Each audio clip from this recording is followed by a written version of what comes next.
The Highway 501 realignment project in Myrtle Beach was scheduled for trial today. A property owner suing the South Carolina Department of Transportation over the valuation of their property obtained through eminent domain.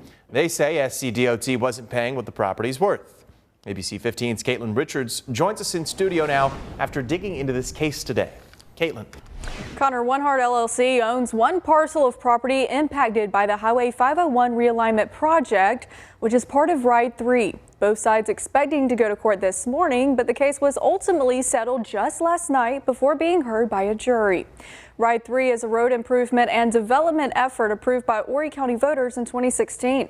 The proceeds of a 1-cent tax fund the road projects. It went into effect in 2017 and expires at the end of April. The Highway 501 realignment project is one of the projects funded in Ride 3. It'll straighten 501 where it curves at Broadway and Oak Streets, aligning it instead with 7th Avenue North. A notice was served on Heart LLC's property since their land would be impacted. The landowner did not agree with the amount SCDOT said it would pay for the land, prompting the landowner to take it to court. The attorney representing Heart wants to make sure people understand the project and lawsuit are not tied to the downtown revitalization project.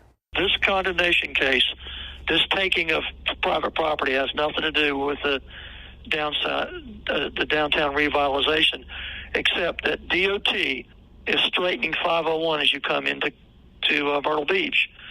And this was one of the properties that they were going to take some land from to straighten Highway 501. Recent publicly available pre-trial filing shows SCDOT offered just over $100,000 to the landowner as compensation. Heart landowners say their property is valued at $420,000. Connell tells me they were ready to have appraisers argue the value of the land in court and then let the jury decide a fair amount. Now, the exact amount reached in the settlement hasn't been released. I did reach out to SCDOT directly, but they haven't gotten back to me with a comment on the case. Connor. All right, thank you, Caitlin. Heart's attorney tells us these types of cases automatically have funds set aside for lawsuits, so there wouldn't be any further impact to the project's budget, which is funded by taxpayers.